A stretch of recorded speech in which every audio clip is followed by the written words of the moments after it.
Vamos a hacer esta última reflexión y les voy a hablar de la apostasía. Ya hablamos del amor de Dios y ahorita vamos a hablar de la apostasía. Les voy a pedir al Señor su palabra y les voy a leer de la primera carta de los tesalonicenses a los tesalonicenses, del capítulo 5, desde el versículo 1. Y dice así: sobre el tiempo y el momento, hermanos, no necesitáis que os escriba, porque vosotros mismos sabéis muy bien que el día del Señor vendrá como un ladrón en la noche. Así pues, cuando clamen paz y seguridad, entonces de repente se precipitará sobre ellos la ruina, como los dolores de parto de la que está encinta, sin que puedan escapar. Pero vosotros, hermanos, no estáis en tinieblas, de modo que ese día os sorprenda como un ladrón. Pues todos vosotros sois hijos de la luz e hijos del día. Nosotros no somos de la noche ni de las tinieblas. Por tanto, no durmamos como los demás, sino estemos en vela y mantengámonos sobrios. Los que duermen de noche duermen, los que se embriagan de noche se embriagan. Pero nosotros que somos del día, mantengámonos sobrios, estemos revestidos con la coraza de la fe y de la caridad, con el yelmo de la esperanza de salvación, porque Dios no nos ha destinado a la ira, sino a alcanzar la salvación por medio de nuestro Señor Jesucristo, que murió por nosotros, que tanto si velamos como si dormimos, vivamos juntos con Él. Por eso, animaos mutuamente y edificados unos a otros, como ya lo hacéis. Palabra de Dios. Pues también saludamos a los oyentes de Radio Virgen María que nos están escuchando en vivo y pues los saludo con mucho cariño. Estamos aquí en este templo y viviendo una experiencia de Dios porque Él nos ha reunido y sabemos que gracias al Espíritu Santo estamos acá. Nosotros como seres humanos no tuviésemos ni la fuerza, ni el entusiasmo, ni el interés para estar acá, si no fuera por el Espíritu de Dios que nos trajo. Y eso tenemos que tenerlo muy claro. Ustedes saben que nosotros tenemos muchas ideas que de repente son más apetecibles para esta naturaleza rebelde nuestra que quiere la comodidad, el placer, el descanso y quién sabe cuántas otras cosas, porque vivimos en un mundo que está centrado en el entretenimiento. Ustedes saben que en el mundo todo está diseñado para entretenernos y en medio de ese entretenernos nos sujetamos a este consumismo y eso es parte del espíritu de esta cultura y muy pocos manejan esta cultura con coherencia, la mayoría son manejados por ella y por eso estar aquí hoy compartiendo este momento de reflexiones espirituales para nosotros que vivimos en una cultura que es una cultura aún peor que la egipcia donde vivían los hebreos en los tiempos de Moisés, peor todavía, porque el mundo de hoy le hace todavía más culto a las cosas materiales que lo que hacían los egipcios, y eso no es una exageración. Ustedes se dan cuenta que los héroes de hoy, ¿quiénes son? Los héroes de hoy no son los santos, los héroes de hoy no son los mártires, los héroes de hoy no es la gloria de Dios en Jesucristo, eso no es el heroísmo de hoy. El heroísmo de hoy son los deportistas, los actores, los músicos, los millonarios, las modelos, los políticos, la gente mala, es decir, esos son los héroes de este mundo. Y por eso, cuando nosotros entendemos al nivel de idolatría en que hemos caído, también reconocemos que para estar en este templo de Dios hoy, escuchando estas reflexiones, es por obra del Espíritu Santo, porque el Espíritu que nos mueve en este mundo jamás hubiera permitido que lleguemos acá, porque tiene muchas mejores propuestas para nosotros. Es más, ustedes saben que en la cultura en que vivimos, un católico común y corriente puede pasar 3-4 horas viendo televisión sin parar, casi sin parpadear. Y ese mismo católico, una misa de 30 minutos lo desespera. Un rosario lo pone a dormir en el segundo misterio. Es decir, la desnutrición espiritual es impresionante, porque somos capaces de ponerle toda la atención a todo lo que tiene que ver con la carne, pero no tenemos la mínima atención a nada que tenga que ver con el espíritu, porque el alma está tan desnutrida que no resiste las cosas espirituales, o nos duerme o nos desespera. Por eso, cuando usted habla con una persona que está bien sumergida en las cosas del mundo, hablarle de Dios es como darle una palmada en la cara, porque no resisten, se ponen hasta violentos, porque es como quitarles de la boca ese hueso que quieren morder todo el tiempo. Yo pongo siempre un ejemplo. Si usted tiene un perrito que ama mucho y está afuera en el jardín y ve que ese perrito desentierra una rata envenenada y se la va a comer, usted sale con todo lo que tiene a quitársela de la boca. Pero ¿qué va a hacer el perrito? Va a tratar de morderlo a usted porque usted le está quitando la carne de la boca. Él no sabe que está envenenada esa carne. Pues nosotros, cuando estamos en pecado mortal y nos exhortan, somos como ese perro con la rata envenenada en la boca. Queremos morder al que nos exhorta. Es que si usted quiere ver un católico bien furioso, una persona que esté practicando cosas de la nueva era y que usted le diga que eso es malo, lo muerden. A mí me han tirado hasta cosas al sitio donde estaba hablando de personas enfurecidas porque yo denuncié alguna práctica en la iglesia que es de la nueva era. Ese espíritu de la nueva era es de los espíritus más agresivos que hay. Si usted quiere ver una persona bien violenta, bien agresiva, denuncie la nueva era a un católico y verá el espíritu que le sale. Inmediatamente ataca al espíritu del mal. Entonces, cuando nosotros nos concentramos ahora en la realidad que Dios nos está llamando a vivir, que es obediencia a lo que Dios nos ha revelado, sin negociarla. Ustedes saben que vivimos hoy en un mundo que es políticamente correcto, y dentro de la iglesia, desafortunadamente, también tenemos elementos en la iglesia, tanto en el clero como en los laicos, que han negociado la fe, que han negociado el evangelio, que han negociado los mandamientos, los sacramentos, y que se atreven a predicar cosas absurdas desde el púlpito y la gente a obedecer cosas absolutamente absurdas. Porque yo le digo a la gente, si usted es un católico de verdad, usted se sabe el catecismo, usted conoce los mandamientos, usted sabe qué es lo que Dios le pide, y cuando usted se va a confesar, sabe lo que está confesando y sabe que es pecado, y cuando usted viene a misa, sabe lo que está recibiendo porque conoce la liturgia. Y si alguien, por docto que sea, por distinguido que sea, está haciendo lo que no es, usted no puede seguirlo, usted no puede obedecerle, y se da cuenta que esa persona no está en obediencia con Dios, y mucho menos en obediencia con la iglesia, porque eso va por jerarquías. Y a veces yo le digo a la gente, ¿usted quiere saber cuál es el sacerdote confiable de hoy?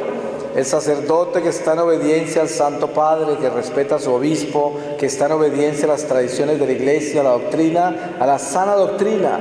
El que no esté en eso, téngale mucho cuidado, que seguramente es un hereje o anda en terribles pecados, y por eso es que nos hemos dejado ganar con tanto escándalo que hay en la iglesia hoy de homosexuales, pedófilos, herejes, y nosotros callados. Pero acuérdense de esto, nosotros somos 1.2 billones de católicos y el cuerpo laical es inmenso, y nosotros no podemos estar en pecados de omisión. Cuando ustedes vean cosas raras, comportamientos raros en el clero, en la vida religiosa, en laicos comprometidos que están sirviendo en el altar, ustedes tienen que denunciar eso, llegar a las autoridades de la iglesia y buscar todas las formas de denunciarlo, porque ¿quién va a proteger la iglesia? Nosotros tenemos que protegerla. No podemos dejar pasar estas cosas así nomás. Yo he ido a iglesias donde hay cosas tan espantosas que he encontrado ministros de la Eucaristía que viven en unión libre, amancebados, y están sirviendo la Eucaristía. He visto catequistas, gente en catequesis, enseñando el catecismo, que viven amancebados. ¿Y por qué? Que porque un padrecito les dijo que se podía, que el otro les dijo, o sea, algo tan espantoso, que si eso es lo que vamos a hacer, más bien que cerremos la iglesia. Tenemos más oportunidades de salvarnos sin estar en iglesia que estar en iglesia de esa forma, porque yo no creo que haya un lugar más peligroso para venir a cometer abominaciones de ese estilo, para poderse condenar un alma, que llegar a la iglesia de Dios. ¿Ustedes se imaginan el templo del Señor? Cuando Moisés se encontró con Dios, que le hablaba de la zarza ardiente. ¿Qué fue lo primero que le dijo? Quítate tus sandalias, que estás parado en tierra santa. Así le dijo. ¿Y qué quiere decir eso? ¿Dónde estamos nosotros en este momento? Estamos en el templo de Dios, y este sagrario tiene el mismo Dios que le habló a Moisés. El mismo. ¿Y qué nos está diciendo ese Dios a nosotros también? Estás parado en tierra santa. Imagínense que alguien venga a burlarse de Dios en la presencia de Dios y venga aquí en pecado mortal a servir en el altar del Señor. Ustedes no pueden permitir eso. No pueden dejar que el Señor sea burlado, que la iglesia sea pisoteada, porque de ahí es donde vienen las abominaciones, las herejías, viene todo este desorden espiritual en que vivimos. Y es que la disculpa es que el padrecito tal me permitió, que es que le aseguro que si ustedes denuncian eso, el primero que va a estar muy enfurecido con eso es el señor obispo, porque esas cosas no se permiten. Y también si lo llevan eso a las altas jerarquías, habrán soluciones para eso. Yo vivo en esas, denunciando toda clase de cosas que suceden, y cambian las cosas. La gente se endereza, porque lo que pasa con el mal es que si nadie lo corrige y nadie lo denuncia, sigue. Cuando ustedes vean un comportamiento homosexual en alguien que está en la jerarquía, alguien que está encargado, un comportamiento raro, inmoral, inmediatamente hay que denunciarlo, porque no es que nos vamos a convertir en los policías perseguidores del clero, de los religiosos o de los laicos que están comprometidos. Eso no es, porque nosotros no somos la Inquisición. Pero estoy hablando de una cosa es ser un inquisidor y otra cosa es ser responsable, ¿cierto? Tenemos que tener un nivel de responsabilidad y de coherencia para nosotros ser los verdaderos católicos que somos llamados a ser, porque lo contrario, más escándalos van a haber en la iglesia.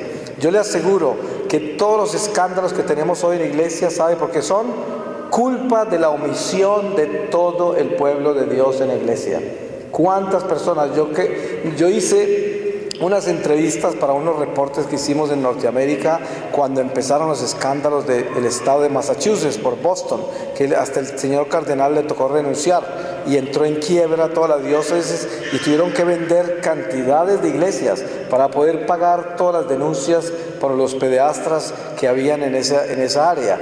Y resulta que toda la investigación que hicimos, que tenía 5,000 páginas y duró 2 años la investigación, probamos de que todos los escándalos que hubo, ya todo el mundo sabía que esas personas no eran normales, que esos sacerdotes eran raros, que tenían tendencias homosexuales, que habían cosas en ellos que estaban mal, gente que era visiblemente afeminada, que tenían cosas extrañas. Nadie los denunció, nadie hizo nada. ¿Y qué pasó? Miren los desastres tan horribles que pasaron, hasta el punto de que cientos de personas fueron afectadas. Esa iglesia se disminuyó en el 70%. El estado de Massachusetts era uno de los estados más católicos de los Estados Unidos y hoy es tan solo el mínimo porcentaje. Todas las iglesias, las sectas son más grandes que ellos. Es una iglesia que quedó reducida a la nada y está recuperándose con unas heridas increíbles. ¿Y la culpa de quién es? De toda la gente, que nadie habló, nadie se quejó, nadie dijo nada. Y esto no podemos hacerlo. Ahora, San Pablo nos dice a nosotros que nosotros nunca seremos tomados por sorpresa y el Señor no llegará a nuestra vida como un ladrón en la mitad de la noche, porque nosotros somos de la luz y a nosotros se nos va a dar las señales perfectas. Y por eso todo lo que está sucediendo lo podemos resumir en esto.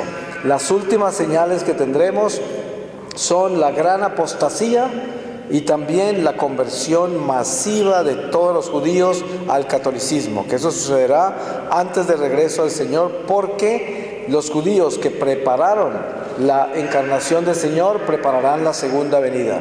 El San Pablo habla muy claro de esto. Él habla de que al final Israel se convertirá, porque Dios le ha puesto un velo a Israel, que son los judíos, un velo de incredulidad. Para nosotros que vivimos este día que se apellida de hoy, podamos entrar a la salvación, porque así por el velo de incredulidad que Dios le puso a los judíos, pudimos ser nosotros adoptados, injertados al árbol de la vida en la salvación que Jesucristo trajo desde su pueblo judío. Y esto es algo demasiado importante para descubrir, pero les voy a dar un ejemplo. Hace poco, el año pasado, estaba yo en misiones en España y pasé por un pueblo donde el sacerdote me contó que había recibido varias denuncias y lo habían forzado legalmente a sacar de las actas de bautismo a varias personas que no querían estar en los libros de las actas de bautismo. Hicieron una operación legal contra la parroquia para que el párroco borrara sus nombres de las partidas de bautismo, porque no querían saber nada de la Iglesia Católica y querían borrar toda huella que tuvieran de que estuvieran en la Iglesia participando en alguna cosa. Y se hicieron por ley sacar el nombre de las actas de bautismo. Ese es el comienzo real de lo que se llamaría una verdadera apostasía. Miren que hay católicos que se van a los evangélicos, por ejemplo, ¿no? Y ellos apostatan contra la Iglesia, llamándola la ramera de Babilonia, llamando al Papa el anticristo y yéndose contra todos los sacramentos, atacando a la Virgen María, llamándola a una mujer que no es virgen y ha tenido más hijos, y quién sabe cuántas otras herejías, atacando el dogma de la existencia del purgatorio y diciendo que no existe, y también que no existe lo que es la intercesión por las almas, porque todos se van es directo para el cielo. Y bueno, quién sabe cuántas otras herejías horribles, pero empieza una apostasía en la cual se va contra la Iglesia, se ataca a la Iglesia y se niega todo lo que la Iglesia es, hasta el punto de que si miramos bien la acción de algunos católicos que se van al protestantismo, a las sectas, podemos ver que de repente en algunos casos hay una posibilidad muy grave de que han entrado en pecados contra el Espíritu Santo. ¿Y por qué razón? Porque yo he visto católicos que se han vuelto pastores evangélicos o pentecostales o adventistas o quién sabe, tienen tantos nombres que nadie los puede poner ni en un libro. En Estados Unidos hay 35,000 sectas cristianas y cada día crecen más y hay más. Entonces, porque como no tienen cabeza ni orden de nada, ellos se multiplican solos como sea. Simplemente es una comunidad bíblica que llaman y cada uno hace lo que quiere. Pero el caso es que muchos de esos católicos que se volvieron protestantes, se volvieron de sectas cristianas, han llegado a sacar personas de la Iglesia Católica y las vuelven a bautizar. Y les dicen que no han recibido todavía el Espíritu Santo, no han recibido todavía a Dios, no conocen a Jesucristo. ¿Y ustedes qué creen que están diciendo con eso? Están diciendo que el espíritu que recibieron en la Iglesia Católica es el espíritu del diablo, porque tan solo hay dos espíritus. Si yo vengo bautizado de la Iglesia Católica donde un evangélico y me dice que yo no he sido bautizado y que me tiene que bautizar porque yo aún no he recibido el Espíritu Santo, entonces está diciendo que el espíritu que yo recibí en la Iglesia Católica no es el Espíritu de Dios. Y precisamente es lo que advirtió Jesús. Él dijo, de mí pueden hablar lo que quieran, pero no vayan a hablar contra el Espíritu Santo. Porque si vamos a decir que el espíritu que recibió la Iglesia Católica no es el Espíritu Santo, sino el espíritu del diablo, ¿contra quién estoy hablando? Contra el Espíritu Santo, porque lo estoy llamando demonio. Y esto es cosas que se hacen todos los días. Esta gente, las sectas, vienen y dicen, ¿alguna vez has recibido al Señor? Y le imponen manos a una persona para que reciba el Espíritu Santo, para que reciba ese bautismo. Y estos son territorios no solamente de apostasías increíbles para aquellos que son católicos y se volvieron de las sectas, sino que también entramos en un territorio peligrosísimo donde de repente cruzaron hacia un pecado contra el Espíritu Santo que no se perdona ni en esta vida ni en la otra. O sea que una persona así queda maldita eternamente, se condena. Y esto es algo increíble y sucede todo el tiempo. Por eso es que nosotros debemos entender que el llamado nuestro a tener la vigilancia absoluta sobre la fidelidad que le debemos a nuestras tradiciones sagradas, a nuestra sana doctrina y vivir nuestra fe de acuerdo a los padres de la iglesia. Nosotros tenemos que ser fieles a eso. Tenemos que estar bajo el ala de Pedro. Nosotros tenemos que estar en obediencia a la silla de Pedro. Por eso decimos que somos católicos, apostólicos y romanos, ¿cierto? Nosotros somos romanos también porque en Roma representa Pedro. Pedro es la piedra donde está la llave al cielo, y por eso la llave al cielo, el poder de atar y desatar que se le dio a esa llave, la tiene Pedro, y Pedro es en la silla de Pedro todo sucesor, porque eso es lo que sucede. Han habido papas malos. En una oportunidad, en la época de Santa Caterina de Siena, teníamos dos papas, un papa falso y un papa real que estaba exiliado en Francia. Y miren que hemos vivido situaciones peores que la de hoy, mucho peores. Ustedes seguramente por la historia sagrada conocen lo del oscurantismo y cómo los monjes irlandeses fueron los que salvaron la iglesia porque escondieron todas las cosas de la iglesia cuando el mundo entero se fue contra Dios. Han pasado cosas mucho peor que ahora. Pero sin embargo, sabemos que por historia sagrada y por la palabra revelada, nos espera un tiempo en que el hombre se va a enfriar completamente a la fe y va a haber una gran apostasía. Y hoy encontramos esta persecución tan grande a la iglesia por culpa de nosotros mismos. Ustedes saben que no podríamos decir que la prensa, los medios de comunicación están dedicados únicamente a perseguir la iglesia católica injustamente. Yo no diría eso. Tense en cuenta que la mayoría de los escándalos que hay en la iglesia, por los cuales la prensa hace semejantes cosas tan horribles, es por culpa de nosotros mismos, culpa de un sacerdote infiel, alguien que hace cosas espantosas en la iglesia y sale en todos los periódicos. ¿Por qué razón? Porque los escándalos de la iglesia venden periódicos. Hace poco estaba yo en Nueva York y una amiga mía judía, periodista en Manhattan, me decía: mira, un rabino en Brooklyn molestó a unos niños pequeños y esa noticia tan grave la publicaron pequeñísima en el New York Times. Y al mismo tiempo, esa misma semana, un sacerdote en el norte del estado de Nueva York había cometido cualquier imprudencia con una mujer y salió en primera página del periódico. ¿Y qué sucedió? No es que el pecado de ese sacerdote era menor que el del rabino, pero estamos hablando de la dimensión en que se publica. ¿Y qué le hace pensar a usted eso? Pues una cosa muy sencilla: esta es la iglesia de Dios. Y por esa razón el diablo la odia tanto.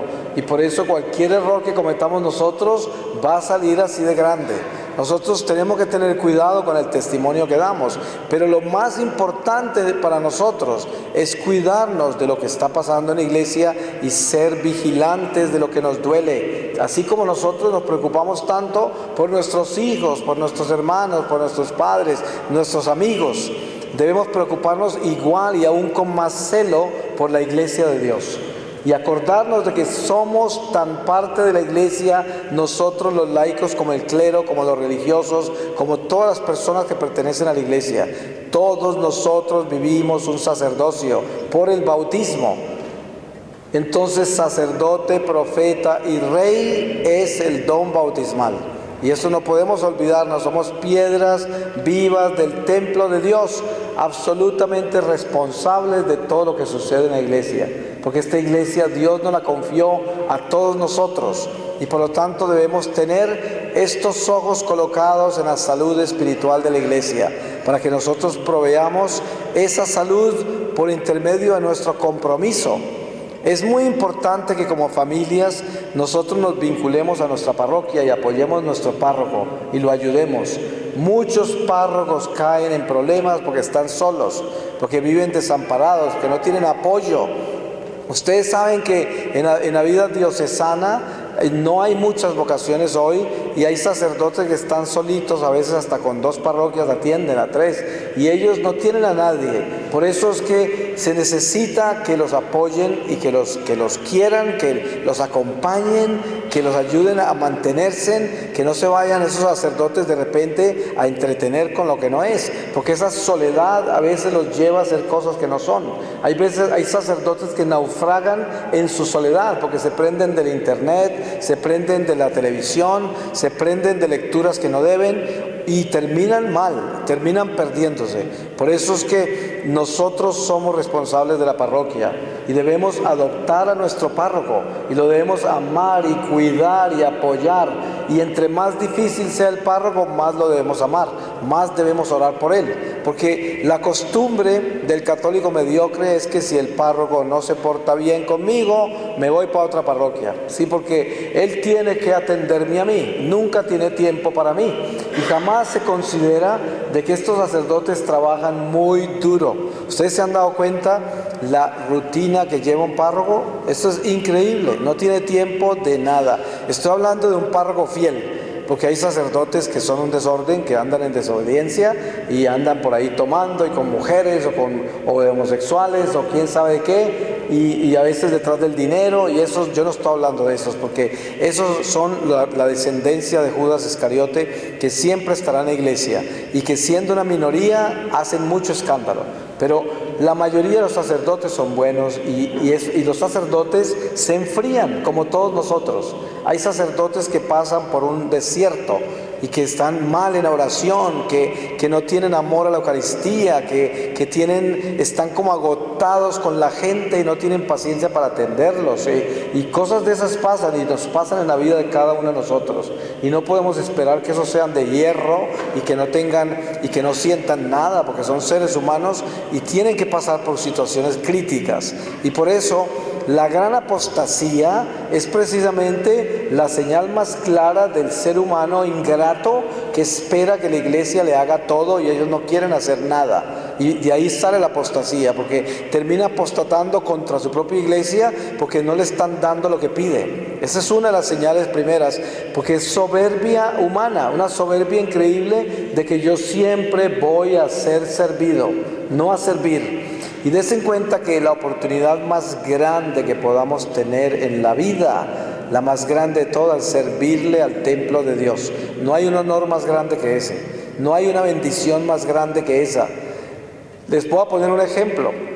Por mi experiencia de Dios, yo entendí algo muy lindo, muy sencillo y muy importante, y es esto: las almas del purgatorio sufren mucho. Y gran parte del sufrimiento de las almas, ¿saben qué es? Es la ausencia de Dios que vivieron en su vida terrenal. Ellas saben que lo único que importaba, lo que tenían que haber abrazado 24 horas al día, era serle fieles a Dios y llevarle a Dios a todo el mundo. Ellos saben que era lo único, ellas saben que era lo único importante. Entonces, si usted quiere hacer una oración muy grande por las almas de purgatorio, apoye las misiones, apoye las parroquias, apoye todo lo que lleva a Dios a los hombres. Eso es el regalo más grande para un alma del purgatorio. Si usted apoya las misiones, los misioneros, los sacerdotes, la iglesia, y dice: esto estoy apoyando a la iglesia en nombre de las almas del purgatorio, eso sería el regalo más grande, porque es el alivio más grande de un alma. Cuando en una familia se convierte a alguien, descansan las almas, ascienden, pero territorios inmensos hacia la luz, porque es el descanso más grande para ellas. Y por eso la conversión de una sola persona puede liberar cientos de almas de purgatorio. Una sola persona que se convierte, porque entra en la luz e ilumina todo el árbol, ilumina muchísimo territorio hacia Dios. Y esto debemos entenderlo, de que hoy tenemos planes macabros de instituciones multinacionales que están preocupadas por el control de la natalidad, que están promoviendo el aborto, que están promoviendo los movimientos del homosexualismo y lesbianismo, porque lo que están haciendo es controlando la población mundial. ¿Y por qué creen ustedes que están controlando la población mundial? Porque quieren mantener especialmente el tercer mundo como reserva de comida para las potencias. para las grandes potencias industriales y nosotros nos convertimos en el granero de ellos. Y si nosotros nos procreamos demasiado, nos comemos la comida del futuro de ellos. Y por eso alegan todas estas basuras con esta psicología teísta y con esta sociología teísta de la sobrepoblación de la tierra, cuando eso es la mentira más grande. Yo viajo por el mundo entero. Usted no se imagina la cantidad de millas y millas y millas que hay sin poblar en la tierra, llenas de agua, de toda clase de reservas, donde pudieran vivir millones de personas. Lo que está superpoblado son las ciudades que están hacinadas. ¿Y sabe por qué están superpobladas? Porque esas mismas potencias los han hacinado, porque les venden casas que tienen que pagar en 40 años, automóviles nunca dejan de pagar y por eso nunca se pueden ir de donde están. Están encarcelados por el mismo sistema que han diseñado. Y con esto no quiero decir que todo el mundo es satánico. No, nosotros vivimos en un mundo en el que cada uno toma decisiones del bien y del mal, y hay gente buena y gente mala, pero hay intereses malos, malignos en muchas de las cosas que están pasando. Entonces, todos estos movimientos que propagan el homosexualismo, ¿por qué creen ustedes que lo propagan? Lo propagan porque así paran la natalidad. Todas esas personas que entraron en el homosexualismo y lesbianismo dejaron de procrear, nunca tendrán hijos, ¿sí? ¿Y qué sucede con ellos? Miren, la legalización del homosexualismo en Argentina no es argentino eso no es argentino, eso no salió del corazón de los argentinos, eso salió de una cultura globalizada. Eso viene de potencias internacionales que intimidan a los políticos que son soberbios y que pretenden ser muy inteligentes, y los intimidan para que ellos pasen estas leyes, y si no los sacan de la lista de los beneficios internacionales y pierden su popularidad y pierden los grandes amigos que tienen en el concierto de la política universal. ¿Por qué? Porque eso no es la cultura de los pueblos. Ningún pueblo nuestro, que es un pueblo católico por excelencia, cristiano, va a aceptar de que eso pertenece a su cultura. Yo no creo que la legalización del matrimonio de gays y ahora que adopten niños sea algo argentino. Pueden estar seguros que no lo es. Esto es una cultura, es una decadencia. En los años 60 yo abracé el hipismo y estaba en Colombia de adolescente. El hipismo no tenía nada que ver con Colombia. ¿Sabe cuál era la verdadera bandera del hipismo? La guerra de Vietnam. ¿Qué tenía yo que ver con la guerra de Vietnam si ni siquiera era americano? Y estaba protestando contra la guerra de Vietnam y estaba aguerrido y cosas absurdas que no tenían nada que ver conmigo. Y estaba en Colombia con el pelo largo protestando y la barba hasta acá. Me eché enemigo a toda mi familia. Perdí cantidades de cosas por entrar en una moda. Y hoy el homosexualismo es una cultura. El 90% de esa gente que desfila en esos grupos de homosexuales están en un club, y es un club en el cual consiguen trabajo, se les abren oportunidades en la vida por muchos lados, y ellos mismos se acobijan con la misma cobija y se protegen entre ellos para poder justificar este pecado abominable, que es una decadencia total y degeneración del hombre. Y hoy, yo les hablaba ayer de algo increíble que están tratando de pasar las leyes del bestialismo. Entonces ya, unos amigos míos me reportaron hace poco que en California, en San Francisco, ahora en el verano va a haber el primer desfile de bestialismo y van a seguir los hombres con sus animales amantes por las calles. Y esto va a empezar así. En California empezó todo también. Allá empezaron los desfiles de homosexuales, de lesbianas en los años 60. Ahora van a empezar con el bestialismo. ¿Y qué va a seguir después de eso? Ellos van a exigir que los permitan casarse legalmente con un animal. Y no se asusten, porque 20 años de ahora seguro que van a querer adoptar un niño, alguien que está casado con una vaca por ahí, ¿no? Y esto tenemos que entender lo que es una realidad. Yo posiblemente ya les dije esto la última vez que vine acá, pero estas son cosas que tenemos que denunciarlas permanentemente, porque si a ustedes les toca estar vivos para cuando esas leyes lleguen, no pueden sentarse con las manos cruzadas, no pueden dejarse, tienen que hablar, tienen que salir a votar, tienen que conseguir gente que pare eso. No podemos dejar que se tomen la humanidad en esa forma y nosotros con las manos cruzadas. ¿Ustedes creen cuando nosotros lleguemos ante el tribunal del Señor, Todo está apuntado en el libro de la vida. Todo. El Señor nos va a decir, ¿acaso no oíste la ley que estaban pasando en tu pueblo y en tu nación? ¿No oíste? Y tú no tenías poder para votar, no tenías poder para interferir, no tenías poder para hablar. ¿Qué hiciste? ¿Por qué te dormiste? Y permitiste que pervirtieran a los niños, que pervirtieran a las familias, que acabaran con tu nación y la entregaran de enemiga de Dios. Y estas son cosas demasiado importantes que tenemos que tener claras. Y con esto no estamos pretendiendo armar una revolución. Nosotros estamos hablando del amor. Estamos hablando de la obediencia a Dios. Estamos hablando de que nosotros no somos apóstatas. Nosotros somos personas de Dios que buscamos el bien dentro de la iglesia y que queremos vivir en obediencia a lo que Dios nos enseña. Y no queremos vivir en estos pecados abominables del mundo de hoy. Y no queremos ser parte de ellos, pero tampoco queremos vivir en omisión. Hay padres de familia que a veces me preguntan a mí, ¿qué hago? Mi hija se declaró lesbiana, ¿qué puedo hacer yo? Yo digo, no puede hacer nada porque ella decide lo que quiere, pero lo único que puede hacer es que usted tiene que todo el tiempo decirle, esto no es de Dios y no es natural. Nadie podrá justificar eso. Hay algo tan claro como San Pablo dice, que los sodomitas no entrarán al reino de Dios. Está escrito, o sea, no es algo que nosotros nos imaginamos. ¿Y por qué razón? Muy sencillo. Si el hombre fuera esclavo de sus instintos, de sus inclinaciones, viviríamos en un mundo de bestias. Porque usted se puede imaginar, hay personas que tienen tendencias a robar, que tienen como una cleptomanía y no necesariamente actúan sobre ella, porque tienen la suficiente moral y formación para saber que no pueden robar, pero tienen esa inclinación y toda la vida viven con eso, pero no lo hacen. Para que yo sea homosexual, tengo que cometer un acto sexual con el mismo sexo. Porque el hecho que tenga tendencias a tener atracción al mismo sexo, eso no me hace homosexual.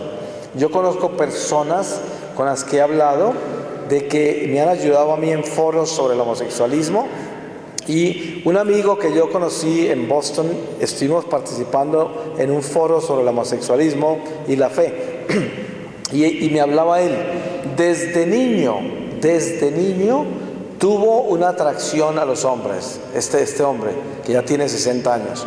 Me digo, toda la vida ha vivido eso y nunca actuó sobre eso, jamás.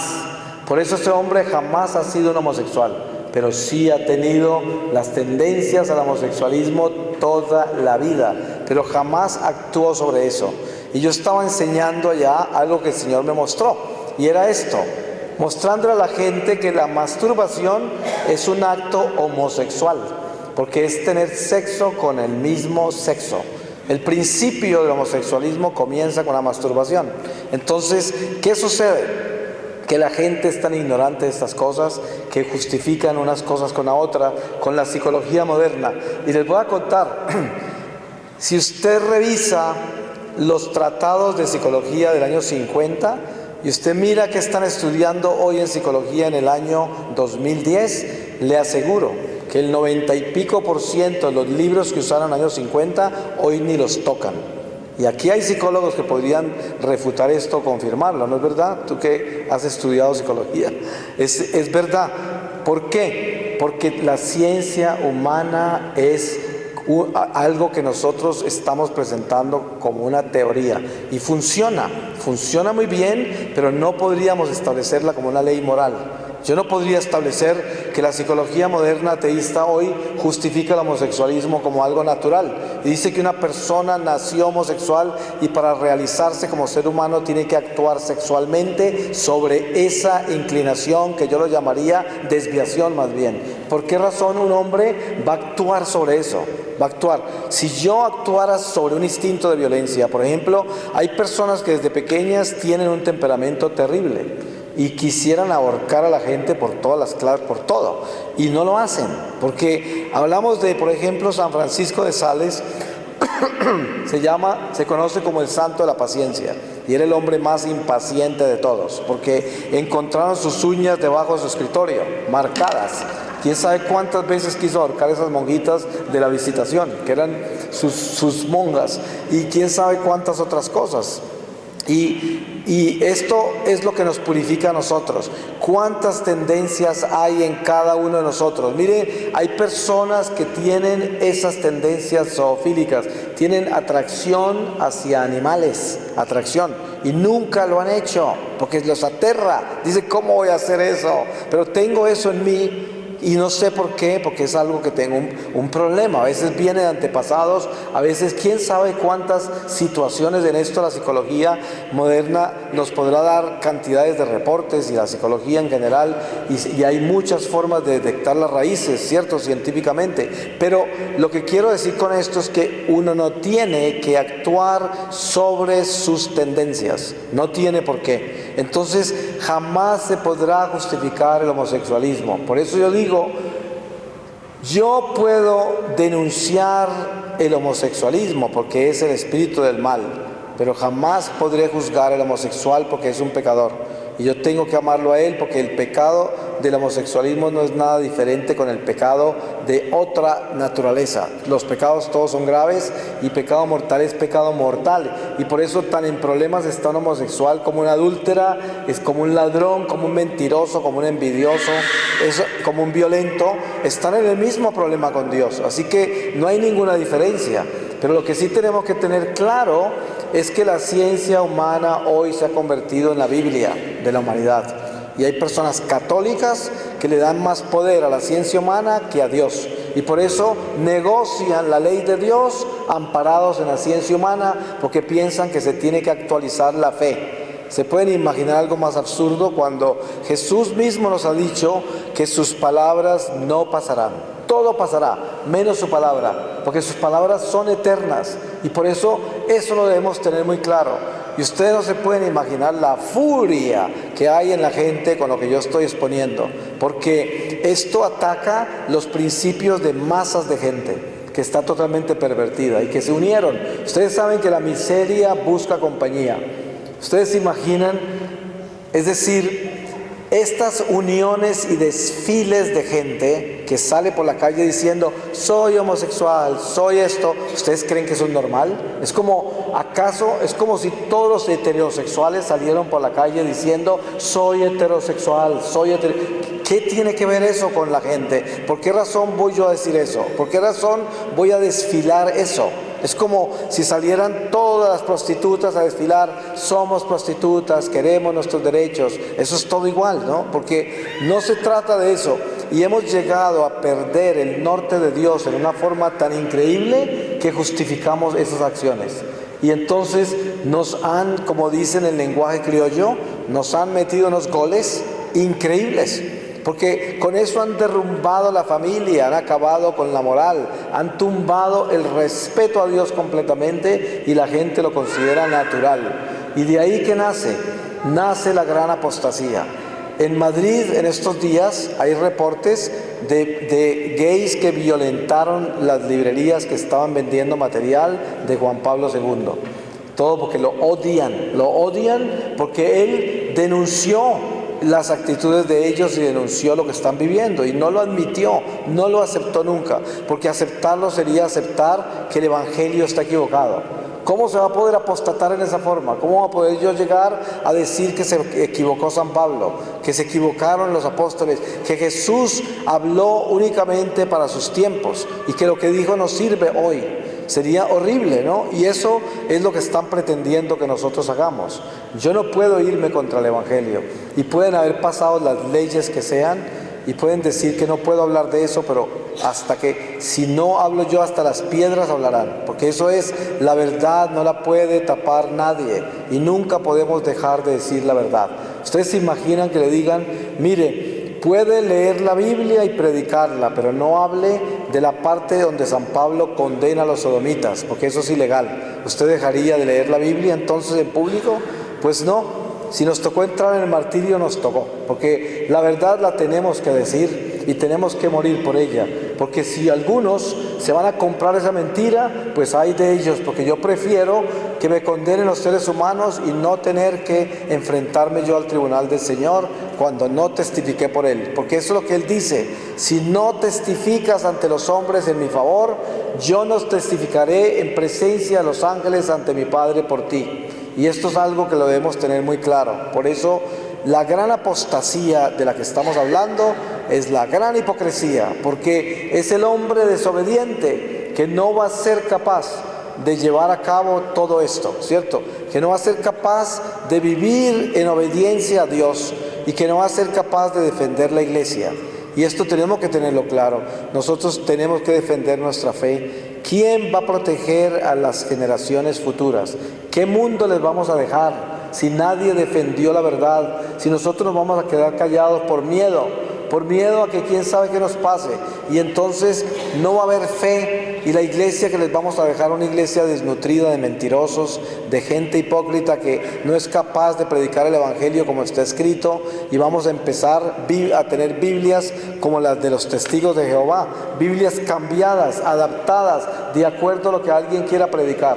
Y esto precisamente es lo que debemos evitar. Por eso la gran apostasía tiene que ver con ir contra la verdad revelada, con ir contra las tradiciones sagradas, con ir contra la obediencia a la iglesia que Jesucristo fundó, y negarla y considerarla equivocada, y ir contra los dogmas de la iglesia. Esa es la gran apostasía, y nosotros vemos mucho de eso hoy. Ustedes saben que la gente que se llevan a sectas, ¿qué es lo primero que notan ustedes en el espíritu que anda en ellos? ¿Qué es lo que notan? Un odio contra la Iglesia Católica increíble. Es que les dan hasta náuseas hablar de la Iglesia Católica. ¿No les parece muy curioso eso? Le cogen odio. Por eso generalmente uno encuentra situaciones absurdas en la gente que se acomoda al pecado y trata de convencerlo a uno de que está más contento ahora cuando está en pecado que cuando estaba en gracia, porque cuando estaba en gracia vivía miserable. Y ya saben a qué me refiero. Hay personas que se van a las sectas y aparecen más santos, más convertidos y con más experiencia de Dios allá para poder justificar que la Iglesia Católica esté equivocada. Esta es la única razón. Y por eso nosotros tenemos que tener una coherencia increíble en la forma que vivimos nuestra fe. El pueblo argentino ha sido un pueblo católico, un pueblo obediente a Dios, y es un pueblo que tiene historia sagrada, porque aquí se han vivido batallas en la iglesia, les ha tocado pelear para defenderse y han ganado esas batallas. Y hoy estamos viviendo no solamente en Argentina, sino en todo este continente, viviendo una desgracia muy grande. Nos han ganado muchas batallas, nos han pasado leyes horribles, nos han humillado, se han burlado de Dios, han pisoteado la iglesia, han puesto a los cristianos en ridículo, y todo está sucedido en nuestras barbas, enfrente de nosotros. Y por eso debemos arrodillarnos más, orar más, adorar al Santísimo más, rezar más. La devoción del Santísimo Rosario es muy importante. Acuerden que la Santísima Virgen María para nosotros es una fuerza muy poderosa. Ella es una madre y nos quiere ayudar y nos quiere proteger. Por eso, si ustedes se dedican a rezar el rosario diario y ponerlo por las intenciones de derrotar estas leyes malignas, vamos a triunfar, porque ustedes saben que los triunfos del rosario son incontables a través de la historia sagrada, son inmensos, inmensos. Y por eso en el cristianismo el rosario no tiene muchísimos siglos de existencia. Sin embargo, la mariología empieza en la encarnación del Señor, y por eso la Virgen María, como presencia maternal y como la nueva Eva virginal, pues es el encuentro con esta nueva creación de Jesucristo, y debemos celebrarlo, y lo celebramos con el rosario, con ese amor a María a través del rosario, que es un arma fija y poderosa contra el diablo. Pues les voy a compartir algo que yo pienso que la vez pasada lo compartí, pero por si acaso no lo hice, para terminar esta reflexión. Ustedes saben que los espíritus viven en el eterno presente. Ellos no viven confinados al tiempo y al espacio, ¿no? Ellos no viven como vivimos nosotros. El espíritu vive afuera del tiempo y el espacio, por lo tanto viven en la eternidad. La vida nuestra en este mundo material para los espíritus es un instante en la eternidad.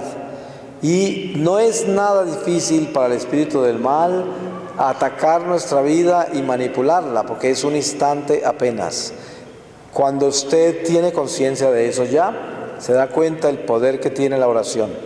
Cuando usted ora, la oración que usted está recitando está en la eternidad. Si yo rezo un Ave María, estoy en ese momento proclamando la anunciación, la visitación y al mismo tiempo la encarnación del Señor en un solo Ave María. Entonces es el Arcángel San Gabriel, la Virgen María, Santa Isabel y Juan Bautista en una sola oración. Y es la encarnación del Señor, la derrota total al diablo. Cuando los espíritus que están en el aire del mal empiezan a escuchar una Ave María de una persona que esté en gracia de Dios, en ese momento ellos huyen porque no quieren ser colocados en presencia de la anunciación, en presencia de la visitación, en presencia de la encarnación del Señor, porque ellos no simplemente escuchan una Ave María, ellos quedan colocados en el misterio que yo estoy rezando. Y si yo proclamo el misterio de la resurrección del Señor en los misterios gloriosos, ellos quedan colocados a los pies de la resurrección del Señor, lo cual no quieren hacer. Ellos no van a querer ser colocados ahí. Por eso la fuerza de la oración es que los espíritus que rondan los aires quedan colocados exactamente donde yo estoy presentando el misterio. Y entonces van a querer estar ahí. ¿Por qué razón dentro del protestantismo no aceptan el crucifijo? Es algo bien curioso, ¿no? Fíjense en que si yo saco un crucifijo y lo pongo aquí así, y yo estoy en gracia de Dios, los espíritus que hay en el aire no van a ver un objeto, sino que van a quedar en los pies de la cruz. ¿Por qué? Porque en el eterno presente Jesús está en el Gólgota crucificado. Ahí está, permanentemente. Y entonces los espíritus que están en la eternidad, si yo les saco el crucifijo, ahí quedan, a los pies de la cruz del Señor. Y por eso la iglesia utiliza el crucifijo para exorcizar. Entonces si yo vivo en gracia, porque los sacramentales no son un amuleto, los sacramentales son sacramentales cuando yo vivo el sacramento, por eso se llama sacramental. Si yo llevo un crucifijo en mi pecho y estoy en gracia de Dios, los espíritus que rondan los aires no ven ese objeto, ven a Jesús en la cruz. ¿Qué hacen ellos? No pueden mirarme, no pueden atacarme, tienen que huirme, porque yo llevo al Señor vivo conmigo. Si yo llevo una medalla de la Virgen María en mi cuello y la llevo en gracia, los demonios no ven una medalla, sino la Virgen María viva. Por eso son tan poderosos los sacramentales. La promesa de la Virgen María con el escapulario del Carmelo tiene que ver con un poder espiritual que es el cubrir, revestir nuestro cuerpo de las bendiciones del Carmelo, en la cual reviste el alma en la preparación del momento de la muerte. Por eso dice la promesa que el primer sábado después de la muerte se lo lleva al cielo. ¿Y cuál es la condición? Tenemos que vivir en gracia de Dios. Por eso, el que no vive en gracia no puede utilizar ningún sacramental porque de nada le sirve. ¿De qué le sirve? El diablo lo puede ahorcar con el mismo sacramental porque le pertenece a él. Entonces, el diablo no se va a asustar con un crucifijo de alguien que está en pecado mortal. Si ese crucifijo es un pedazo de metal, ahí no tiene nada. Si estuviera en gracia, sí le ayudaría. Pero hay cosas especiales en los sacramentales, como estas. Una madre tiene potestad espiritual sobre los hijos. Y entonces, si una madre le coloca una medalla a un hijo que está mal, esa bendición de la madre acompaña al hijo en esa medalla, en una forma especial, porque tiene todavía, sobre los hijos esa fuerza espiritual. Los hijos que están todavía bajo las alas de la madre, porque todavía son hijos de hogar, todavía tienen esa protección. Cuando ya se van y toman su propio camino, cambian las jerarquías y ya la madre no tiene el mismo poder sobre los hijos, porque los hijos ya en su libre albedrío deciden su camino y no puede cambiárselo nadie. Pero los hijos que están bajo las alas de los padres, que están todavía en el hogar, Los padres tienen sobre ellos un poder muy grande, aunque los hijos sean desobedientes, si ellos utilizan esa gracia, ¿no? Y esto es muy importante porque eso es batalla espiritual. Por eso nosotros en la iglesia estamos en el nido de la iglesia como pichones. Y por eso el Espíritu Santo nos alimenta con la Eucaristía para ayudarnos a crecer alas. Y un día la Madre Iglesia nos saca del nido para que volemos hacia Dios. Pero de la única manera que volamos es si tenemos esa fidelidad a Dios, para que la Eucaristía realmente nos dé la fortaleza de volar hacia el Señor, porque tenemos alas. Y eso es importante tenerlo claro. Entonces, hoy nosotros somos responsables de lo que Dios nos confió. ¿Y qué es lo que Dios nos confió? Esta iglesia. ¿Y por qué? Porque esta iglesia es el hospital de las almas. Dios abrió este oasis en medio de este desierto para que nosotros traigamos los heridos. Y eso es lo que hacemos al caminar por este desierto. Herido que nos encontremos, tenemos que entrarlo al hospital. Ese es un don de la caridad y tenemos que hacer eso. Somos pescadores de hombres. Tenemos que ir a buscar almas para el Señor. Y las almas para el Señor se buscan tan solo con la fidelidad. Es de la única manera, porque si no, no tenemos fuerza para quitárselas al diablo. Que si yo tengo fidelidad a Dios, yo tengo poder sobre las tinieblas. Y le puedo quitar un alma al demonio de las cadenas. Se lo puedo desencadenar, porque yo tengo la autoridad espiritual para hacerlo. Pero para eso tengo que tener convicción. Y por eso la gran apostasía que estamos comenzando a vivir tiene que ver con este enamoramiento del mundo temporal, la seducción del mundo material, este consumismo, materialismo, relativismo, todos estos ismos que son el abismo. Y allí debemos tener conciencia de que Dios nos llama a ser valientes. ¿Y quién es el valiente? El que ama, el que perdona, el que tiene paciencia. Ese es el valiente. El que no ama, ni perdona, ni tiene paciencia es un cobarde, porque no es capaz de amar. Y el mundo está lleno de cobardes. Es más común encontrar gente que no ama.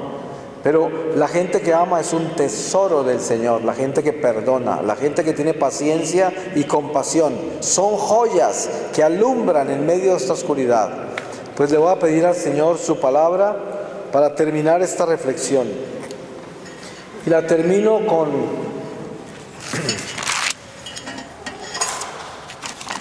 los Hechos de los Apóstoles en el capítulo 17, desde el versículo 10. Y dice: acogida en Berea. Enseguida los hermanos enviaron por la noche a Pablo y a Silas hacia Berea. Ellos al llegar se dirigieron a la sinagoga de los judíos. Eran estos más nobles que los de Tesalónica y recibieron la palabra con muy buena disposición y examinaban diariamente las Escrituras para ver si las cosas eran así. Creyeron muchos de ellos, así como mujeres griegas distinguidas y no pocos hombres. Cuando los judíos de Tesalónica se enteraron de que también en Berea habían anunciado Pablo la palabra de Dios, vinieron hasta allí agitando y alborotando a la gente. Entonces los hermanos enviaron con rapidez a Pablo hasta el mar. Silas y Timoteo permanecieron allí. Los que conducían a Pablo le llevaron hasta Atenas y se volvieron con la indicación para Silas y Timoteo de que se uniesen con él cuanto antes. Palabra de Dios.